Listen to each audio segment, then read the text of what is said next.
Assalamualaikum warahmatullahi wabarakatuh. Bertemu lagi dengan saya Siva Aulia dari Prodi Pendidikan Ekonomi Universitas Pancasakti Bekasi. Video ini dibuat untuk memenuhi proyek UAS mata kuliah Ekonomi Syariah dengan dosen pengampu yaitu Ibu Nadia Rizka SPD MPDI. Kali ini kita akan membahas tentang perputaran uang di bank. Secara umum, perputaran uang di Indonesia adalah seperti siklus berikut ini. Perhatikan siklusnya. Dimulai dari lingkaran berwarna orange. Yang pertama yaitu Bank Indonesia.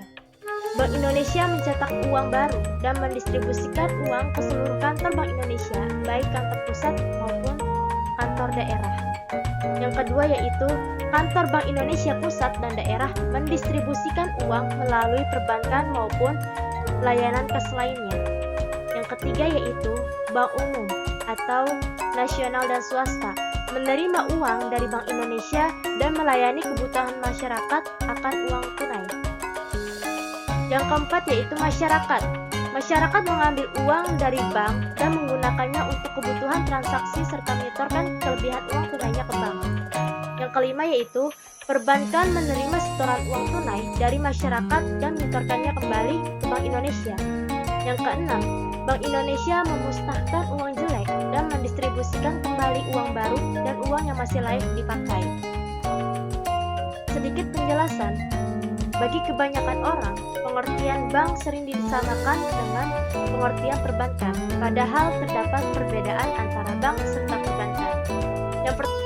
Perputaran uang atau velocity of money adalah ukuran tingkat pertukaran uang dalam suatu perekonomian. Istilah ini mengacu pada berapa kali uang berpindah berdasarkan rumus velocity of money. Ini juga mengacu pada seberapa banyak satu unit mata uang digunakan dalam periode waktu tertentu. Secara sederhana, istilah perputaran uang ini adalah tingkat di mana konsumen dan bisnis dalam suatu perekonomian secara kolektif membelanjakan uangnya. Perputaran uang atau velocity of money adalah proses yang biasanya bisa diukur sebagai rasio PDB terhadap jumlah uang beredar M1 atau M2 suatu negara. Umumnya, perhitungan ini dilakukan dengan penerapan rumus velocity of money. Apa sih velocity of money itu? Velocity of money adalah proses yang penting untuk mengukur tingkat di mana uang yang beredar digunakan untuk membeli barang dan jasa. Ini digunakan untuk membantu para ekonom dan investor mengukur kesehatan dan vitalis ekonomi. Perputaran uang yang tinggi biasanya berkaitan dengan ekonomi yang sehat dan berkembang. Jika terjadi sebaliknya, maka biasanya dikaitkan dengan resesi dan kontraksi. Selanjutnya, memahami velocity money adalah ukuran dari vitalis ekonomi. Dalam proses ekonomi, velocity of money adalah metrik yang dihitung oleh para ekonom umumnya untuk menunjukkan tingkat di mana uang ditransaksi untuk barang dan jasa. Meski belum tentu merupakan indikator ekonomi utama, ini dapat diikuti bersama dengan indikator utama lainnya yang membantu menentukan kesehatan ekonomi. Seperti halnya PDB, tingkat pengangguran maupun inflasi. GDP dan jumlah uang beredar adalah dua komponen rumus perputaran uang. Ekonomi yang tunjukkan perputaran uang atau velocity of money yang lebih tinggi dibandingkan dengan yang lain cenderung dianggap lebih berkembang. Perputaran uang juga mengidentifikasikan fluktuasi dalam siklus bisnis. Ketika ekonomi berada dalam ekspansi, konsumen dan bisnis cenderung lebih siap mengeluarkan uang sehingga perputaran uang meningkat. Saat ekonomi sedang berkontraksi, konsumen dan bisnis biasanya lebih enggan untuk berbelanja dengan perputaran uang rendah.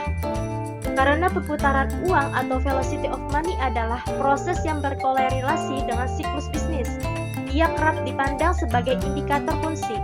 Oleh karenanya, perputaran uang biasanya diprediksikan akan naik ketika terjadi PDB dan inflasi, atau diprediksi turun ketika indikator ekonomi utama seperti PDB dan inflasi turun dan dalam ekonomi yang berkontraksi.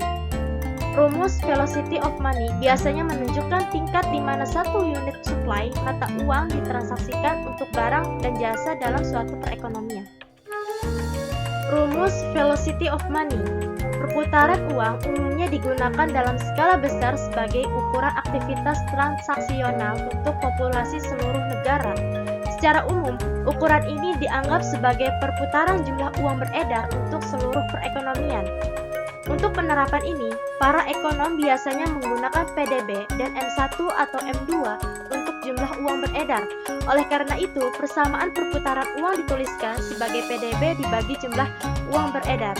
Rumusnya yaitu perputaran uang sama dengan GDP dibagi uang beredar. Itu rumusnya.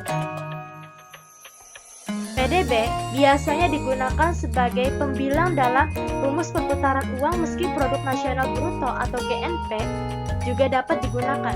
Dalam perhitungannya, velocity of money adalah faktornya. PDB mewakili jumlah total barang dan jasa dalam perekonomian yang tersedia untuk dibeli. M1 didefinisikan oleh The Fed adalah jumlah dari semua mata uang yang dipegang oleh publik dan simpanan transaksi di lembaga penyimpanan. M2 adalah ukuran jumlah uang beredar yang lebih luas, ditambah dengan simpanan tabungan, deposito berjangka, dan reksadana pasar uang real. Perputaran uang dan ekonomi.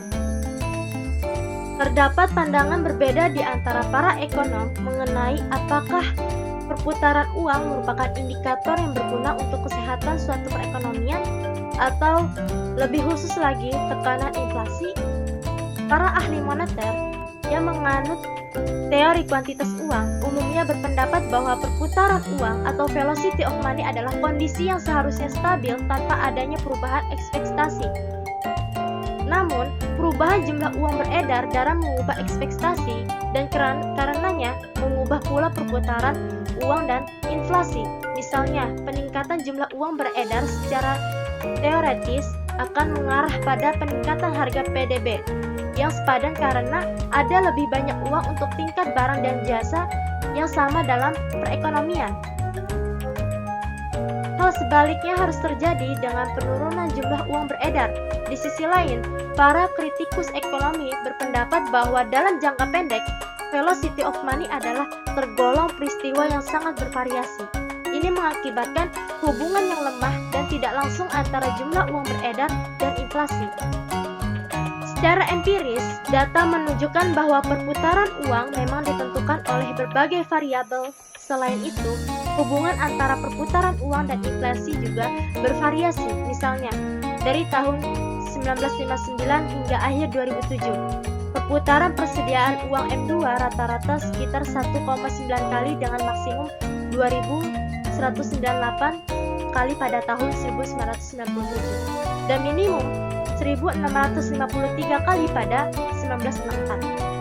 Sejak 2007, perputaran uang turun drastis seiring dengan The Fed memperluas neraca secara signifikasi untuk memerangi krisis keuangan global dan tekanan deflasi.